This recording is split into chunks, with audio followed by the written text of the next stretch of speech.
So this is the game Empire Total War. This is a strategy game that is very educational, goes on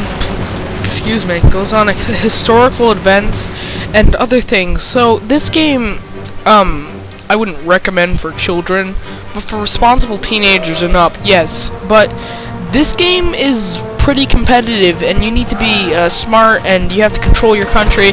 There are many different countries you can play. You can play as the British, and many other countries like France, not England, France, United Provinces, Russia, and Prussia, because Prussia's around in this part. And see, this is what I mean by historical. French Revolution, we saw the American Revolution before, and these are some historical battles and sea battles we're looking at. So basically, Empire Total War is a strategy game, and there are many other strategy games like Medieval 2 Total War, LOL, which means League of Legends, and what else? There are many other, I mean, not RPGs, strategy games. These are good for children. I learned most of this stuff. I learned history, some of history from this game. Like, it taught me some stuff about certain places. So basically, there's a campaign, there's multiplayer, and other things. So since there is already multiplayer and everything, and single player, you can play with your friends, you can play single player, but I'm going to show you single player, and then I'm going to tell everybody, and then I'm going to ask everybody else what they think about a strategy game. So this is what I mean about all the countries that you can play.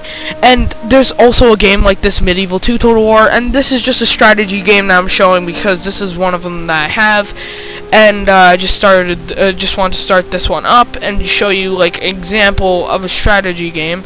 So basically, you can pick from all these countries, do whatever you want, and then you have to play them, and then you can go for world domination, you can go for a successful trade with everybody, you can wage war on neighboring allies, and you're usually mean to other people, and then basically you can only get the top half of Africa, the Middle East, India, and only half of North America. So basically, this is what we were learning about at the beginning of the year too.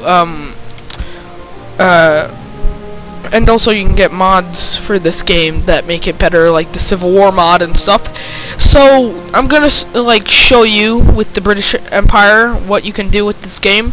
And while I'm loading, I'm gonna ask Dan what he thinks about strategy games, because I know Dan plays a lot of strategy games with me at times.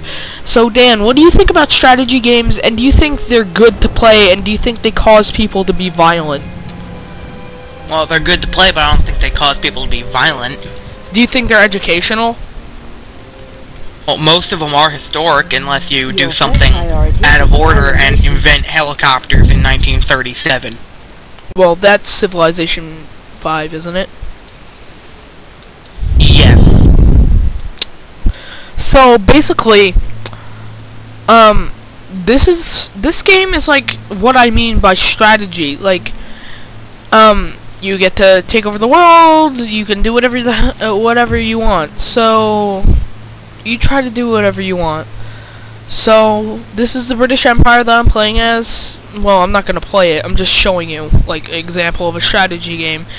And I'm gonna jump to AOD. AOD, what do you think like are good strategy games to play, and what some of them are bad, and do some cause violence, or do other things? And I'm getting my tongue twisted up. So what do you think about strategy games, and are they good to play? I like strategy games, to be honest. Most of them are like hard to play, like Dota, but others can be like free and like simple and easy to play. Explain. Like in League of Legends or LOL, it's basically the same layout for every single match, but different characters or variables in each. But other games like Empire Total War, it's different countries versus each other. Well, do you think LOL can cause violence because of its competitive nature? LOL, not so much. As more gory games, LOL has no more gore of in it. Yeah, I don't think it has any blood at all, except for like one person. But And do you think the competitive of it can, like the competitivity of LOL can cause you to get angry about the game?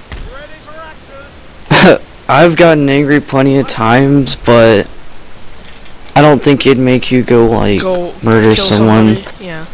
So Pride, what do you think about strategy games? Do you think they're bad to play, good to play? Do you think they're educational? I think they're actually really good to play because when you command units or stuff like that, you have to like stretch your mind and see what happens and what wouldn't happen. Like, what do you like? You've played Empire Total War before, don't you? Know that you can change world events in it, right? Yeah. So, do you think it would be a good game for somebody to play, and do you think it's educational to play? Yeah, it would, because it talks about historical figures, and it has historical revolutions and battles in it as well, right? Yeah. So, Venom, do you have anything to add to this, or no? No. Unfortunately. Because you don't have, like, have you ever played a strategy game? Yes, I have. Do you think they're, like, well, I'm just asking the same question, but do you think they're educational? Not necessarily educational. I think that they do, involve some problem-solving skills. Okay. Okay, so, this is what, and some people say that strategy games aren't educational at all, and some people actually say that Empire Total War causes violence and makes children angry. That somebody said. Does anybody disagree with this? Go ahead, Dan. What were you gonna say?